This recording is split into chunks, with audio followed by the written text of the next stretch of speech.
Salutare băieți și fete, bine v-am regăsit pe canalul de Gamerboy 140. V-am spus că vara asta mă apuc de vloguri, ei bine, chiar mă apuc. Mai țineți minte când mi-am amenajat camera slash studioul, că am pus și eu un YouTube Shorts cu câteva poze din studio. Am stat și analizat că puteam să fac atunci un vlog prin care să vă prezint toată camera, însă n-am făcut. Dar ca un prim vlog așa m-am gândit eu să vă prezint foarte frumușel camera, de unde filmez, ce setup am și așa mai departe. Și tot în același timp să vă răspund la câteva întrebări.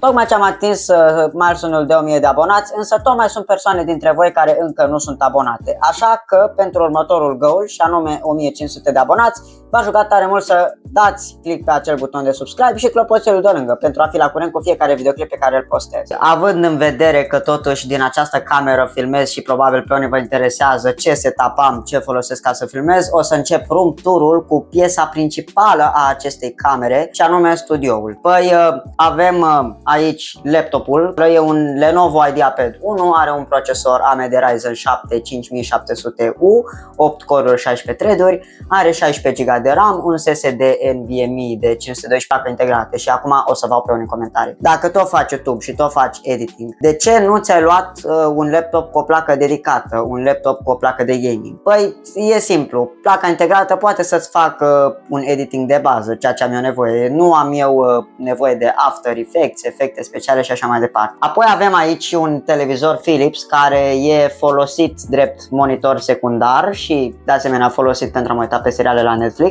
Atașat lui mai este și un Amazon Fire TV Stick. După cum am spus, îmi place foarte mult seara să mă uit la seriale, iar la laptop cumva aveam un dezavantaj că nu mă puteam uita la câte episoade doream eu, pentru că se descărca, după cum v-am spus. Avem aici și ceea ce luminează, un ring light. E, cred că, cel mai ieftin posibil, dar vă spun sincer că își face treaba. Avem aici un mic ventilator de birou care e foarte folositor vara, pentru că vara mai vin căldurile alea monstru, căldurile alea super nașpa și e nevoie să te mai răcorești din când în când. Tot aici avem și trepiedul pe care îl folosesc să-mi pun camera când filmez de la birou, adică când filmez reacții. Avem și niște stickere Frenemy spuse așa decorativ. Acolo avem telecomenzile, un suport unde am niște pixuri, o cană, un capsator, am o kendama și acum vreau să-mi spuneți și voi în comentarii câți aveți kendama. Tot aici la birou mai jos avem niște boxe de gaming A+ Bendis 2. Credeți-mă că deși sunt printre cele mai ieftine, chiar se aud super bine. Și avem și aici legenda vie, un PlayStation 3 Slim. Scaunul pe care stau eu acum este unul foarte basic, dar chiar e confortabil. Tot la dulap avem și sertarul unde îmi țin eu cablurile, încărcătoarele și avem dulapul unde îmi țin cărțile pentru școală. Și mai avem aici sus tot niște chestii așa mai decorative, niște desene din diferite seriale, cum ar fi Shadowhunters. Mai departe aici avem niște imprimante. Avem o imprimantă HP DeskJet 2720E, e coloră, am mai folosit-o din când în când pentru a-mi scoate unele award-uri pe care le-am primit de la TubeBuddies Color sau am mai scos niște poze. Mai jos avem și o imprimantă pe care o folosesc mainly pentru documente, o imprimantă de la Samsung, iar pe imprimanta HP sunt două perechi de căști. Una e de gaming, cea pe care o folosesc la reacții, și cealaltă e pe coște și pe aia am folosit-o și pe aia la reacții. E o pereche A+, e hibrid, adică poți să o folosești și wireless și cu cablu. Și ele sunt puse pe un dulap unde se mai află niște cărți, niște dosare. Și acum să trecem la următoarea chestie din această cameră. Avem niște etajere pe care, din câte vedeți și voi, avem niște cărți, niște jocuri de PS3, două controlere, o șapcă, o pereche de ochelari, niște mașinuțe, un mic aparat din ăla care îți dă o aromă în casă, un parfum, nu știu clar cum se numește, e luat de pe Shein, în fine. Apoi avem aici pe perete un desen decorativ care, sincer, dă super bine cu designul. Tot pe perete avem și un tablou făcut cadou de ziua mea, l-am primit de la sora mea. Sincer, chiar este un tablou super tare. Moving on, avem o oglindă pe care o folosesc adesea, adică cum să nu folosești o oglindă. Avem și o noptieră unde am câteva produse de îngrijire, un joc Jenga. Jos în acea noptieră nu se vede clar pentru că nu știu cum să filmez, dar mai am și niște tablete, un aparat foto vechi. Mai avem acolo și niște puzzle, jocuri în caz de mă plictisesc. Avem și deasupra mea, nu știu cum clar să vă pun, un tablou din Shadowhunters. Avem ușa aici care duce spre holul de ieșire. Credeți-mă că lumina de la această ușă uneori mă dezavantajează și prefer să folosesc lumina pe care v-am arătat-o. Și trebuie să vă arăt ceva super tare. Soba clasică care încă e folosită pentru încălzire. Și ce să vă spun, cam asta a fost turul camerei mele, cam scurt, dar nu e o cameră mare, v-am prezentat cam în mare ce am. O să încerc pe cât de mult să vă mai las link-uri la unele produse în descriere, poate doriți să le cumpărați. Și acum că tot am spus că vă voi răspunde la niște întrebări, haideți să trecem la răspunsul întrebărilor. Abia aștept să văd ce întrebări mi-ați pus. Și înainte să începem să răspundem la întrebări, vreau să vă rog și eu foarte frumos să dați și voi un subscribe la canal, pentru că mă ajută foarte mult să-mi ating următorul goal de 1500 de abonați. Întrucât eu filmez cu telefonul pentru că nu am o cameră profesională, mă voi folosi de laptop pentru a vedea întrebările pe care mi le-ați pus. Și o să începem cu cele de pe Instagram, pentru că am pus un story pe Instagram. Și avem prima întrebare pe Instagram de la BDLP, te învață să iubești 2025. Când faci reacție la Am fost vagabond, melodia lui Bogdan de la Ploiești? Păi am văzut că s-a lansat și am vrut să fac reacții, dar n-am apucat încă să fac, dar mersi că mi-ai spus. Cred că mâine o să fac reacție la piesa Am fost vagabond de la Bogdan de la Ploiești. Următoarea întrebare vine de la Andrei Gabriel 777.89. Artist, trupă preferată. Mamă, ce întrebare grea mi-ai dat. Păi, cum să-ți explic? Eu ascult foarte multă muzică, playlistele mele sunt variabile și nu pot să spun neapărat că am un artist sau o trupă preferată. În schimb, pot să-ți zic câțiva artiști / trupe care îmi plac foarte mult. Îmi place foarte mult Buia, Pina, Antonia, Alex Velea, Babasha, MGL, Sami G. Ca trupă pot să spun sincer că îmi place foarte, foarte mult BUG Mafia, au niște melodii super tari. Și sincer sper că acest răspuns te-a satisfăcut. Următoarea întrebare este de la BRM Robi. Crezi că Robi e viitorul star în trapul românesc? Da, având în vedere că ți-am ascultat toate piesele când am făcut reacție și că, după cum am mai spus și în acele reacții, chiar sunt niște piese top, chiar ai șanse să devii următorul star în trapul românesc și ține-te de treabă, Robi, că faci o treabă super, super, super bună. Și acum o să trecem la cele puse de voi pe YouTube, că am și acolo câteva întrebări. Prima întrebare pe YouTube vine de la Adonis Florian Nițu, care spune așa: știu că nu e întrebare, dar eu chiar vreau din suflet să te joci Brawl Stars. Adonis Florian Nițu, după cum ți-am mai spus și în acel răspuns, pentru că i-am dat un răspuns pentru că îmi cere de foarte mult timp, cel mai probabil în iulie voi face 2 săptămâni de anniversary content, pentru că pe 20 iulie canalul acesta face 6 ani. Și în acea perioadă de anniversary content, cel mai probabil voi face și câteva episoade de gaming, iar atunci îți voi lua ideea în considerare și voi face și un episod de Brawl Stars și sper că te-a mulțumit acest răspuns. Marian Sincer 14 ne spune următoarele.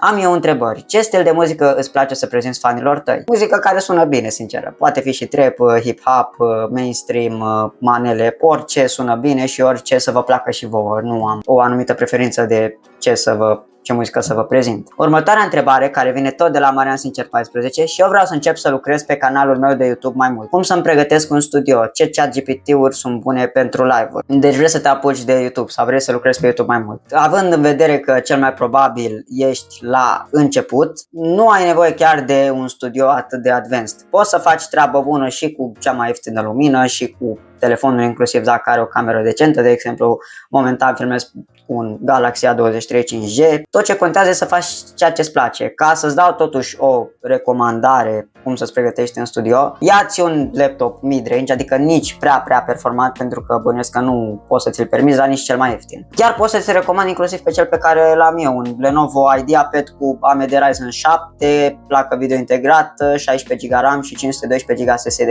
E numai bun pentru vloguri basic, ceea ce fac eu. Bine, depinde și ce vrei să faci pe live-uri. Dacă faci jocuri, atunci îți recomand 100% să-ți iei ceva de gaming.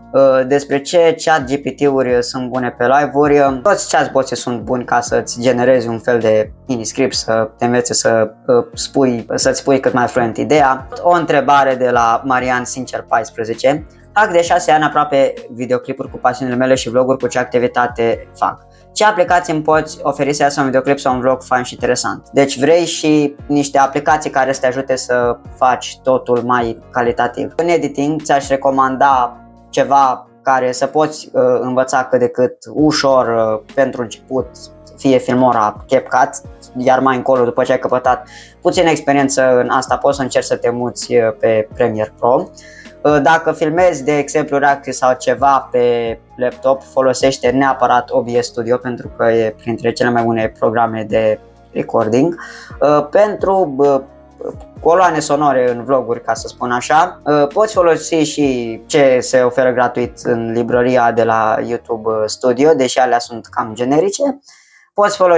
Poți folosi și No Copyright Sounds, din nou e gratuit fără copyright, sau poți plăti un abonament lunar pe Epidemic Sound pentru o variație mai largă de efecte sonore, soundtrack-uri. Iar pentru stock videos, images și așa mai departe poți folosi Pexels pentru că e gratuit și chiar are niște stockuri super tare. Și pentru thumbnail-uri și grafică în general folosește Canva, e gratuit, e și super easy to use. Tot o întrebare de la Marian Sincer 14. Știu că de la 1000 de abonați și 1000 de vizualizări primești bani ca vedeta YouTube-ului. Primești bani pe YouTube pentru că ești cunoscut cu 1000 de abonați. Aici cu banii e cumva cu du-te vino. Bani ca să primești din YouTube ai două tiere. Ai primul tier, cea cu membership-uri, donații în chat și așa mai departe. Ca să deblochezi primul tier îți trebuie 500 de abonați, 3000 de ore de vizionare publică sau 10 milioane de vizionări din YouTube Shorts și să ai minim 3 clipuri încărcate în ultimele 90 de zile. Iar al doilea tier este cel în care câștigi bani din anunțuri. Pentru acel tier îți trebuie 1000 de abonați, 4000 de ore de vizionare publică sau 10 milioane de vizionări din YouTube Shorts și din nou minim 3 clipuri video încărcate. Și întrebarea ta chiar e interesantă. Da, am 1000 de abonați, 1120 ceva, dar încă nu câștig bani și hai să-ți explic și de ce. La o primă impresie ți se va părea greu să faci 1000 de abonați, însă pot să spun din experiență că nu e chiar atât de greu să faci 1000 de abonați, chiar îi faci ușor.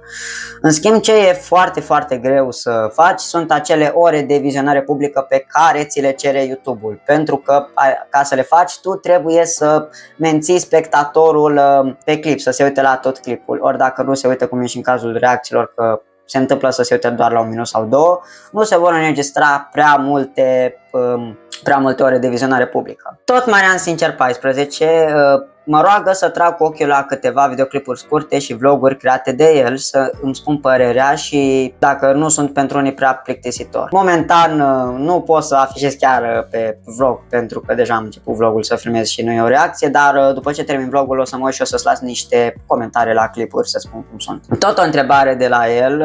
Deci, după cum am spus, chiar mă bucur că Marian Sincer 14 a pus atâtea întrebări, se vede că e curios. Următoarea întrebare este: am auzit că sunt tot felul de camere de filmat care ajută cadrele de filmare să se vadă mai bine. Ce filme îmi recomanzi? Vreau clar și înțelegător, fără zigzaguri. Păi, orice cameră din ziua de azi are stabilizare video, Optical Image Stabilization, și chiar și telefoanele au Optical Image Stabilization. Deci, da, așa, ca să-ți recomand niște firme pentru camere, pot să-ți recomand Canon și Sony. Sunt cele mai bune firme de camere de filmat, care au și prețuri relativ accesibile. Și mai are o ultimă întrebare Marian Sincer 14 și ultima întrebare pe care a pus-o Marian Sincer 14. Cum fac abonați mai mulți, fără cheltuieli, când sunt pe live-ul unui canal? Pot să fiu promovat cu 100 de abonați, dar prin plată cu cardul? Eu vreau cinstit și serios, fără obligații. Ca să faci abonați mai mulți, fără cheltuieli, trebuie să postezi ceva care să atragă abonați, pentru că dacă nu atragi o persoană să se aboneze, nu poți fără cheltuieli.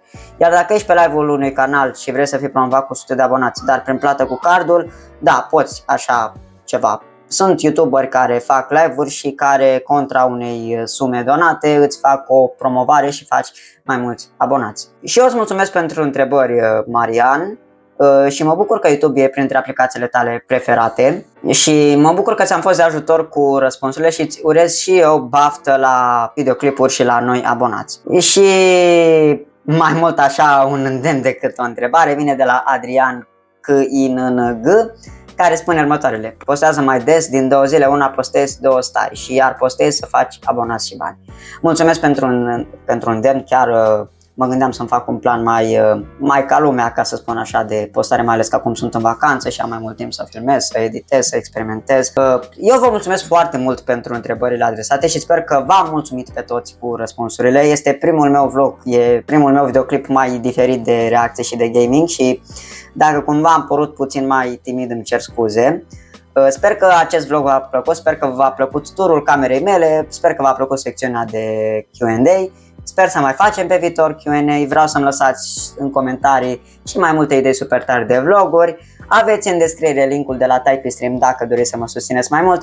Tot în descriere aveți și linkurile rețelelor de socializare, v-aș ruga tare mult să dați un follow și acolo. Și ca de obicei, eu am fost The Gamer Boy 140, vă asos pe canalul meu. Noi ne vedem la următorul clip, cred că va fi reacția de mâine. Pa! Anything greater than miracle, it would this nigga free. We try to be, but I get a fool, yeah. We can keep taking control.